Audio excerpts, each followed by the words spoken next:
killer crocodile on the camping trip to hell.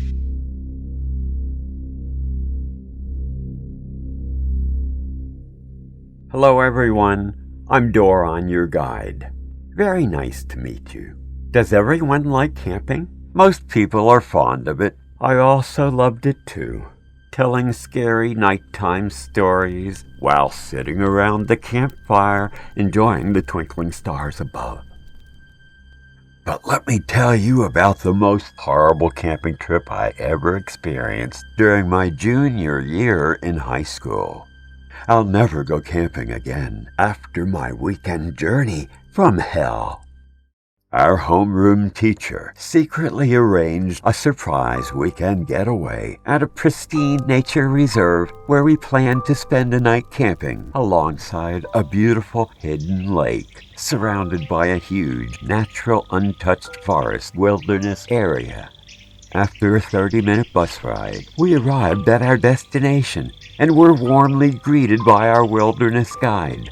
Our story began with the bustling sounds of excitement while putting our tents up under a large group of shade trees. We then divided our class into 6 small groups of 4. Each group had been assigned its own small boat, and after our teacher gave us the green light to go, we all climbed aboard our tiny boat. As scheduled, we planned to row around the lake, enjoying the scenery, and then returning back for the barbecue. The groups began to paddle, following the instructions of Tony, our guide, who came with us. As we were happily talking and laughing, Tony suddenly screamed, "Crocodile!" For a split second, we thought it was a joke. But no, it was really happening. The horror spread like wildfire. Everyone immediately began rowing back in a fury of panic. I stood up on the boat, my eyes following the direction shown by Tony's finger, and there it was. I could clearly see the crocodile's evil green stare. The reptile began emerging from the water, huge and aggressive, repeatedly pushing our boat with his muzzle. It was then that our boat tipped violently. We all froze with fear, although Tony, Mark, and Alida began screaming and crying out for their lives. Our teacher yelled, urging the rest of the class to calm down and get to the shore as quickly as possible. The ferocious beast had attacked our boat, and at some point the boat capsized. Quick as lightning, the crocodile charged us with its wide, massive open mouth and the darkness of his throat. I could see its sharp teeth and the saliva dripping from his mouth. I was so terrified, I froze, as if I were hypnotized. In a blink of an eye, it sank its jaw into Mark's left shoulder and pulled him deep into the water. A few bubbles came to the surface, followed by a red cloud of blood. We had no doubt about Mark's fate any longer. Tony then began yelling at the rest of us to swim as fast as possible to the shore. In the extreme panic, I thought I'd seen a closer area where we could safely find refuge. Tony then confirmed to Alida to swim in that direction instead. I really believed the crocodile had gone for good, but as I was getting nearer to what I thought was our safe haven, I almost choked. On the shore in front of us lay a large group of nearly a dozen angry crocodiles, basking in the warm sun, right where we'd planned to swim to safety. As I turned around in the water to warn my friends, I could see our teacher coming to us in his boat, motioning us to swim slowly toward him as not to wake up the slumbering beasts. We managed to hold our breath and swim efficiently enough that we were almost able to climb aboard the boat. But as Tony was stepping into the boat, we heard a startled, scared A crocodile had just shot up like an arrow, with his open mouth, attempting to bite off his leg. We all screamed at once in panic. When was this nightmare going to end? Thank God, Tony had managed to keep his balance and didn't fall into the water. It turned out the monster had only bitten into his prosthetic leg. We were almost too afraid to climb aboard, so our teacher immediately suggested we swim toward the forest where no reptiles were in sight. As I saw, it was leading to the road that would bring us back to the safe shore. We swam like madmen and luckily found a ranger station nearby. They helped us to get to our base camp to reunite with the rest of the class. Just a few hours later, police and rescue teams were present at the scene, conducting a search for Mark's body. But just as we feared, all they found was Mark's torn and tattered shirt. The subsequent investigation revealed that a nearby crocodile farm had carelessly not tended to the broken fence surrounding the farm, allowing the crocodiles to escape into the lake. This was definitely the most horrible camping trip I ever experienced. This was also the last time I saw Mark, whom I shall never forget.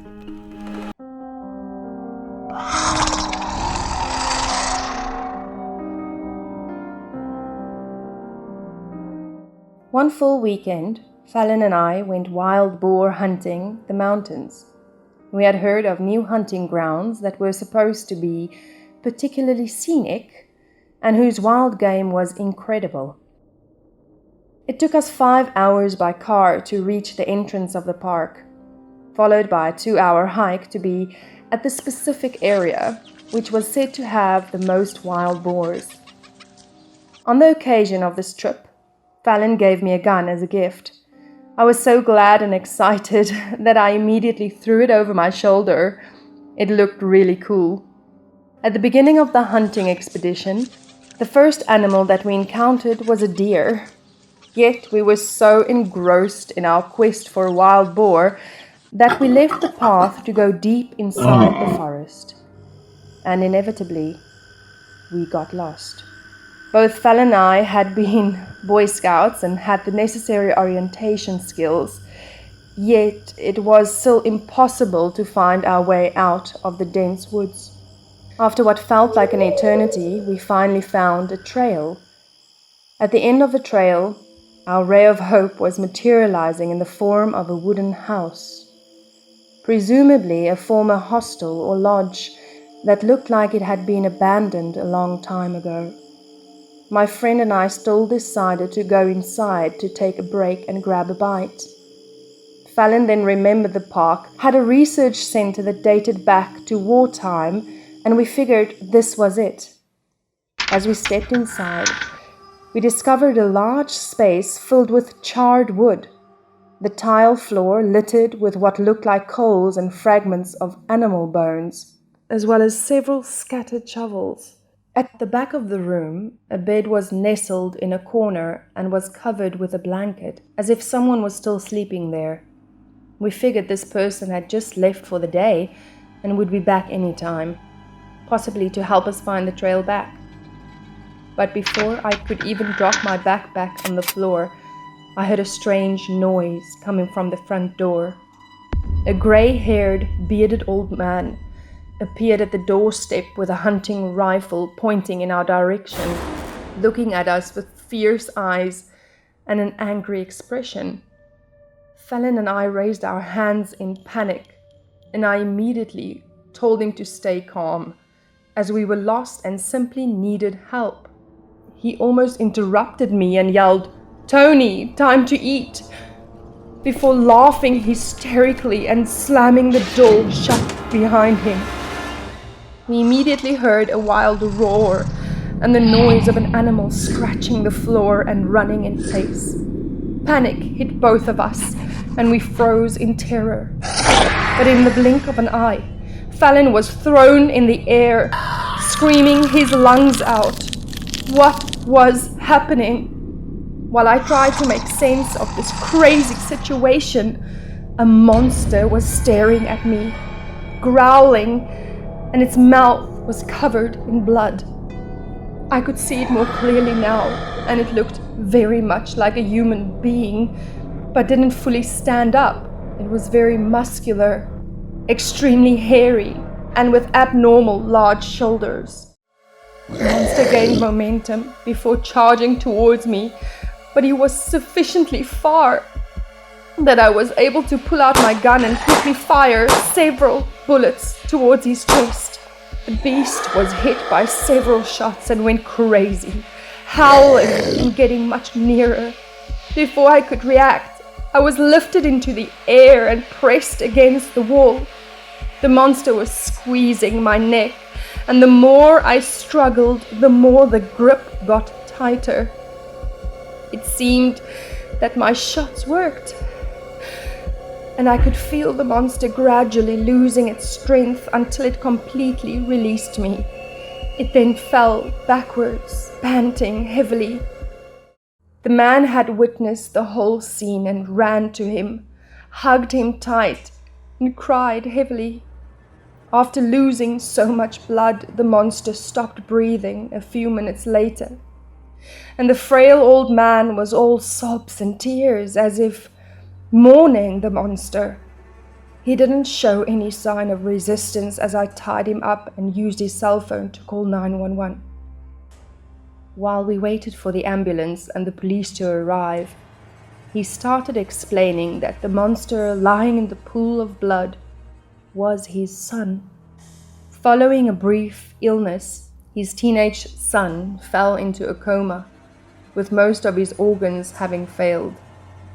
All the best hospitals and doctors had given up, but the father wouldn't pull the plug on his son and decided to put use what he had learned from his research during the war. He traveled the world looking for organs from donors to be transplanted into his son. It took him a few years, and the process was long and tedious, with numerous medical setbacks. But one day, his son came back to life. Alive he was, but completely changed inside and outside. In other words, and despite his best intentions, the old man had turned his son into a monster. Since his resurrection, the previously polite and affable young man could only mumble and mutter grunts. He could no longer walk properly and would prefer to crawl, but more importantly, he had turned into a bloodthirsty beast who would only spare his father.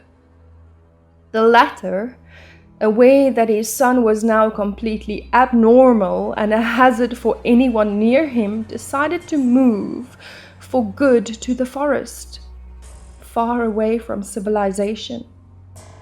A short while later, as I was safely back home, I made another horrible discovery while Googling the old man. The experiments that he and his colleagues had conducted during the war gave way to the Hiroshima and Kawasaki hecatombs.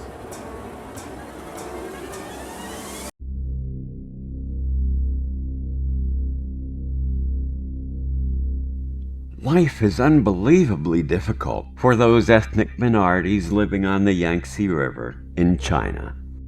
So much so that non-governmental organizations or NGOs came from all around the world to help. My name is Adele Hatter. I came from Australia as a volunteer to support these communities with so many tasks and hardships involved. A year went by, and I finally began to acclimate into their culture, their ways, and their lives. But one terrifying, macabre experience brought the entire project to an immediate halt. Everything that was new, serene, happy, and beautiful suddenly became much worse. It involved Yan, a close friend of mine. We knew each other through the volunteer group. She was about the same age as me and helped her father, a local apothecary. During a hike up the mountains to pick rare plants for her father, Jan suddenly slipped, fell off a cliff, and died. I was devastated to hear about her death. My heart was broken to pieces because I just lost my best friend. At the funeral, I gathered a small bunch of her favorite wildflowers and placed them in her left hand and prayed with my eyes closed. She was lying there as if nothing happened, like nothing had changed, as if she was merely sleeping. She was such a gentle beauty, her cherry red lips a stark contrast against her snow-white, smooth complexion.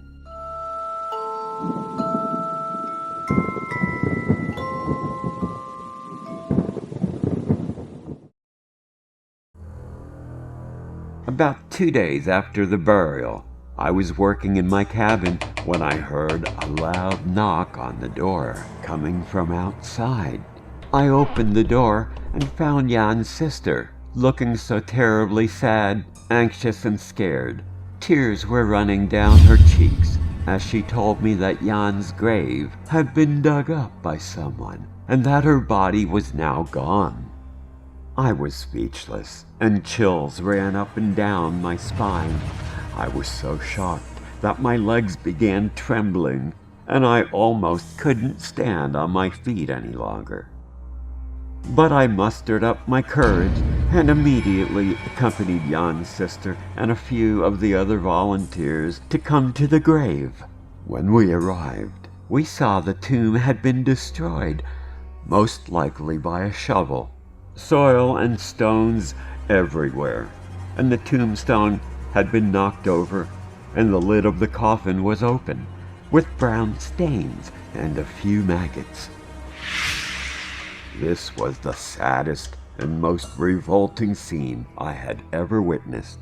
I never thought such things were possible, and had certainly never heard of such stories back in Australia, where the authorities would have quickly taken matters into their own hands.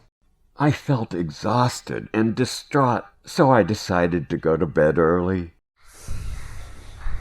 As I'd just fallen asleep, I suddenly felt like something or somebody was summoning me. I tried to open my eyes, but I still couldn't see anything. Slowly, I could recognize Jan in a bridal dress, surrounded by a misty haze. The fabric was a beautiful crimson red, and Jan suddenly burst into tears. The sound of her crying became more and more intense, but after a while,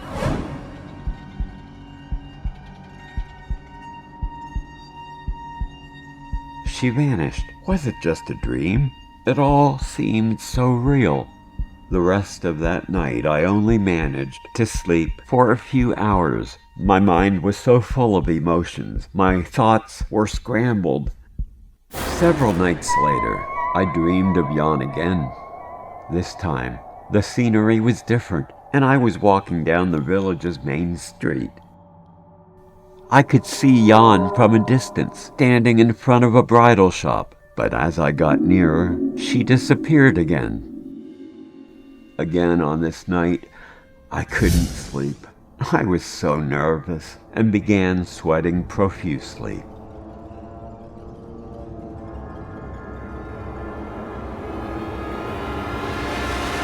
That's when I realized that Jan was trying to reach out to me in my dreams. Was she trying to tell me something?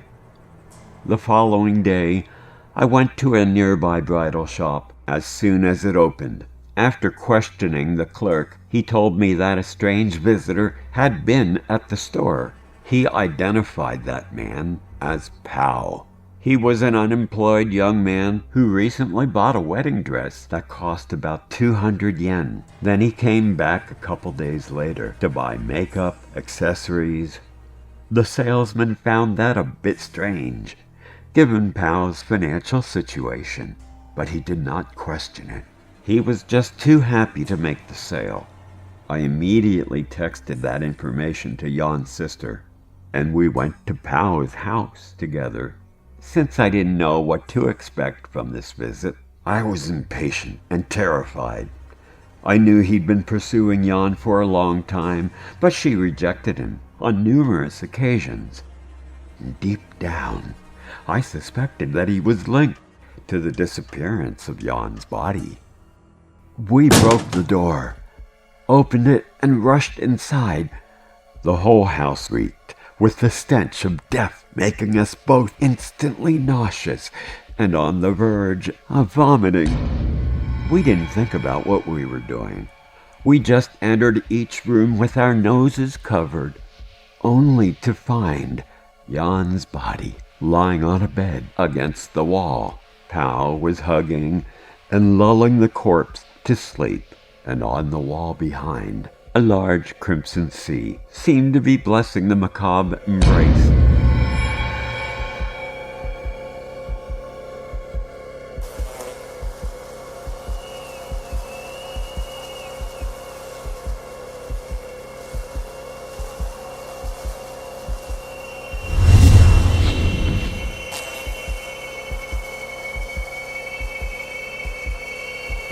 Just like in my dream, Jan was wearing a crimson bridal gown, but it was no longer pretty and immaculate.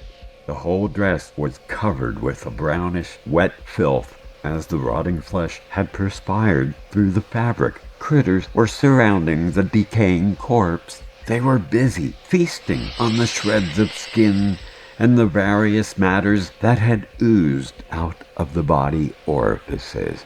Amidst the horror, Jan's beautiful face was now shriveled, and she looked even more grotesque with the heavy makeup that Pal had lovingly applied. The young man was indeed crazy in love. He couldn't acknowledge that she was dead, or that anything else he did was wrong. He even tried to convince the police that came to arrest him that she was very happy in his home, and that she would beg them to let him free. After what had happened, I could no longer live there, and I asked permission to leave the charity and return to Australia. The memory of this still haunts me today, and I know that people can really do anything for love, even the unthinkable.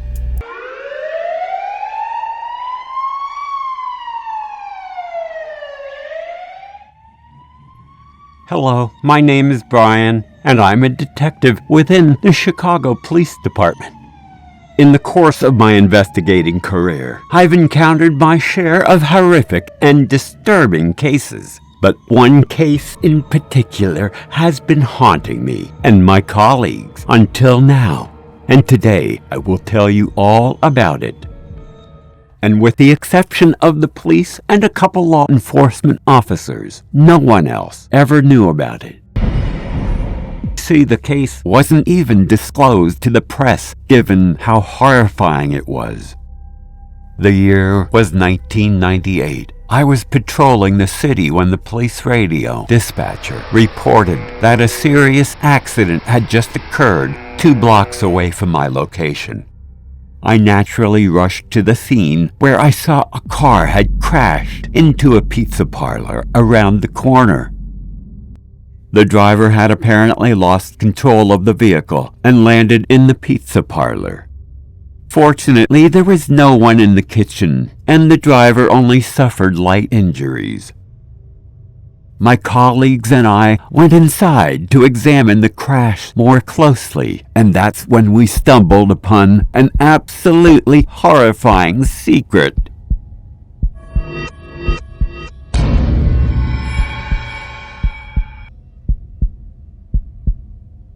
At the scene, we discovered a severed arm lying on the ground in front of the car, surrounded by shards of broken glass.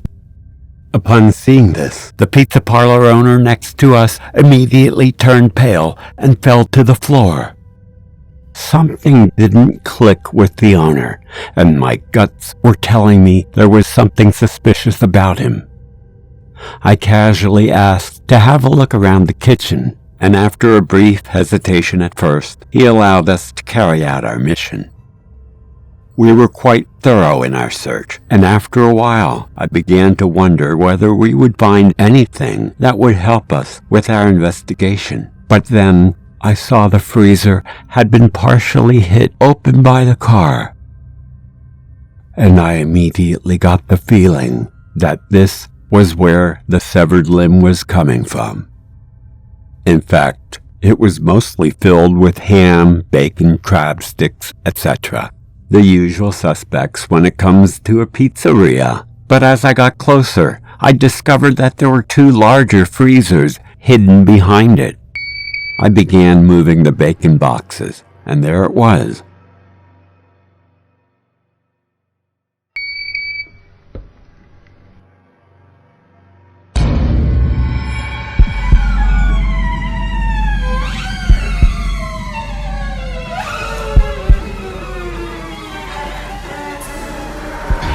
The most horrific, disturbing, and nauseating sight ever. A messy heap of human limbs and heads that had been violently cut and ripped apart before being thrown into this trash bag. I could still clearly identify a chunk of flesh presumably removed from a large pelvis. We continued taking a look around and found another trash bag, this one filled with balls of tangled hair, and from the look of them, the nails were pulled off. This made me realize that we would find at least 2 corpses in this kitchen. Still in shock and sick to our guts, we turned around as the owner started confessing to his revolting murders in a monotonous, detached voice. He explained without flinching that he was using human meat instead of pork to make his highly popular gourmet pizzas. The owner also added that the 2 bodies lying at the bottom of the freezer were those of 2 security patrol officers. Following a personal conflict, he said he had accidentally killed both of them in a heated argument and figured out that the easiest way to cover up his crime and get rid of the bodies was to turn the flesh into pizza meat toppings. To think that hundreds of happy customers, including me, had raved about his fabulous and delicious pies. If only they knew their unique flavor came from human flesh. How revolting and disgusting. I can't help but shiver and feel nauseous. We thought our case was closed and brought the owner to trial. But while in court, his son screamed and hysterically jumped out of his seat crying and ran toward the judge to confess. He explained that he was the one who had killed the 2 men, who were in fact thugs that racketed him. They had made him give away his pocket money on a daily basis in exchange for not being molested. One day, he had no money to give them and was beaten up badly. His father had witnessed the scene from the back of the parlor. As he was going towards them to the end of the beating, he suddenly saw his son pulling out a long knife and stabbing the 2 bullies in the chest, filled with rage and anger. He was quick to hit them precisely, so much that both of them immediately collapsed and died soon after in a pool of blood. Having watched the horrific scene, the father was at first both panicked and petrified. But after a couple of minutes of shock, he instinctively ran toward the dead bodies and dragged them into the kitchen, out of anyone else's sight. He was also quick to clean up the bloody, incriminating murder scene. To cover up for his son and dispose of the bodies, he dismembered the corpses and stored them in a freezer, which he began using as his special pizza secret ingredients. If the car had not crashed into the parlor, this secret would most likely have been buried forever, and his secret recipe still causing a sensation and much speculation. I still cannot get over that horrific case, and don't think I ever will. Oh, and I don't eat pizza anymore.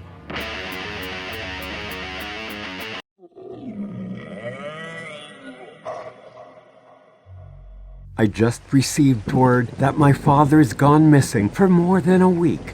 Until his disappearance, he'd been working as a supermarket manager in a remote small town in Japan.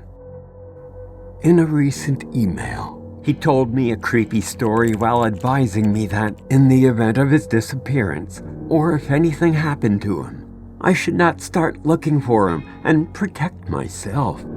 His tale was about a scary creature he'd encountered as a young man in Japan. 20 years ago, my father was still a graduate student and living away from his parents' home. In order to make ends meet, he used to work part-time at a local supermarket.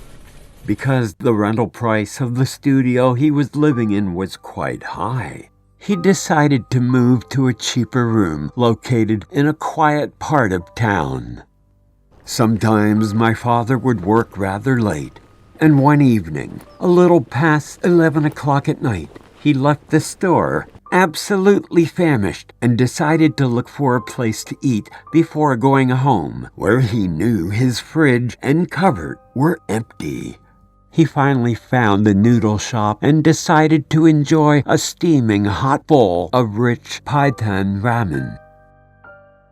As he looked around the stall, he was surprised to see that it was devoid of any customer. Were the noodles that bad? After all, it wasn't that late. The owner was sternly standing behind the counter, his face covered by a mask and glasses, and a flat hat on the top of his head. At first, my father thought what an eccentric man he was, unless he had some kind of a deformity on his face and hides it so as not to frighten the customers away. My father was ravenous and excitedly ordered a bowl of Python ramen with all the trimmings. After a short while, the owner stepped from behind the counter with a piping hot bowl of incredibly delicious noodles. How could this simple, nondescript noodle shop in this secluded neighborhood offer such delicacies? Greedily and happily slurping his noodles, my father thought how lucky he'd been to find this absolute culinary gem, and was all the more surprised to be the only diner. Suddenly, the shopkeeper pulled a sign down saying closed, right in front of my father, without uttering a single word. He then rushed behind the counter and began cleaning up the dishes, pans, and other likes. My father saw that and finished up his meal quickly before paying and thanking him. The owner accepted the money without saying anything. The following days, every night after work, my famished father would stop by to satisfy his hunger with the different varieties of delicious ramen available. Each time, the owner would wear the same kitchen whites, the same face mask, and the same hat. He would not utter a single word, remained expressionless, and would stare at my father eating until he would pull down his closed sign and accept his money without a nod or even a thank you.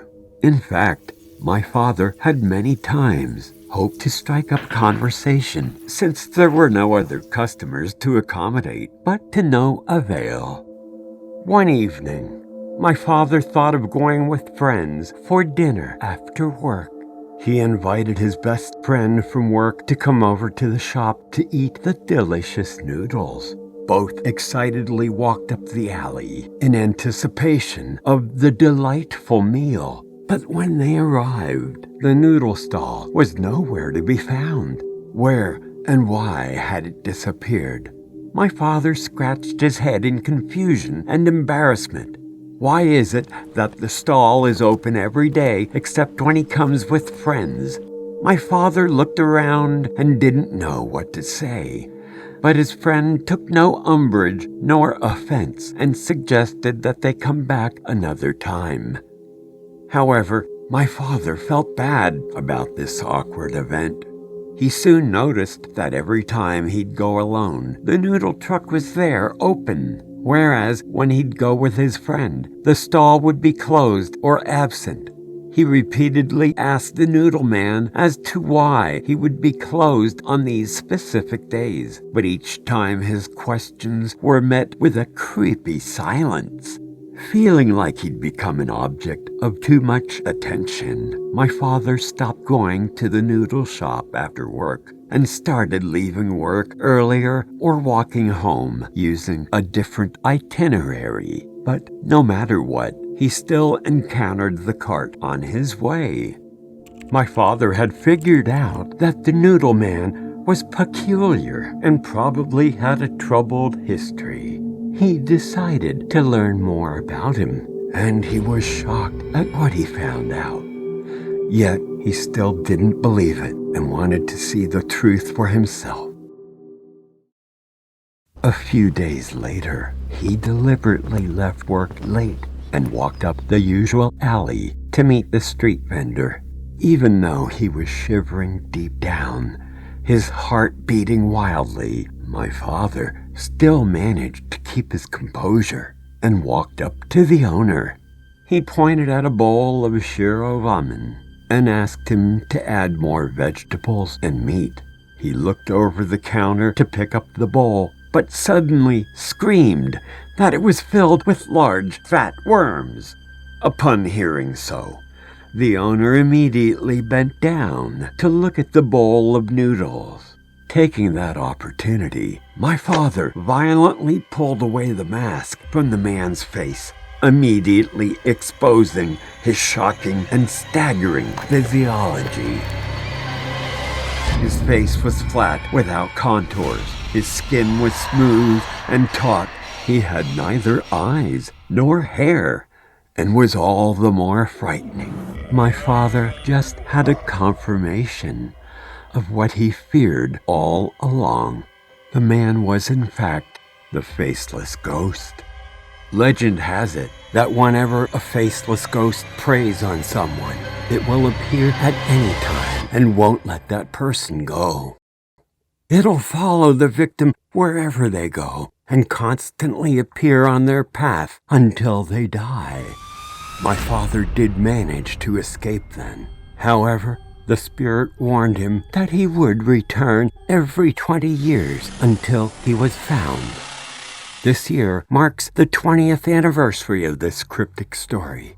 My father wanted me to be psychologically prepared in the event of his disappearance. But my gut was telling me that something was terribly wrong. It all began to feel so real. Could some outrageous, cryptic horror story really be true?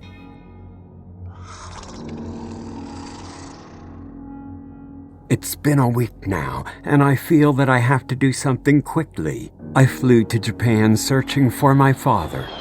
Upon arriving at the address I was given, I knocked on the door, but no one immediately answered. Then I banged harder on the door. I could hear the sound of my father's warm voice greeting me. His voice grew louder as he neared the door, but oddly, no other sounds could be heard, not even the sound of his footsteps. After a minute or two, the old wooden door began to slowly open with the squeaking sound of the hinges. Then, upon entering, I began looking around. None of the lights or electrical appliances seemed to work. The only light I had was coming from the dim light of a flickering candle burning at the far end of the hallway. Then I saw a pile of my father's clothes in a heap on the floor in a dark corner, as though he'd just stepped out of them and completely vanished right where he was standing. All that remained was a straw hat next to his clothes and a battery-powered cassette player with my father's voice. It must have been programmed to turn on automatically from the vibration of my pounding on the door. Then, out of thin air, I heard a different voice, not human sounding. I felt the presence of some spirit evil creature who began saying in a demonic voice, You should not have come here. Welcome to your nightmare.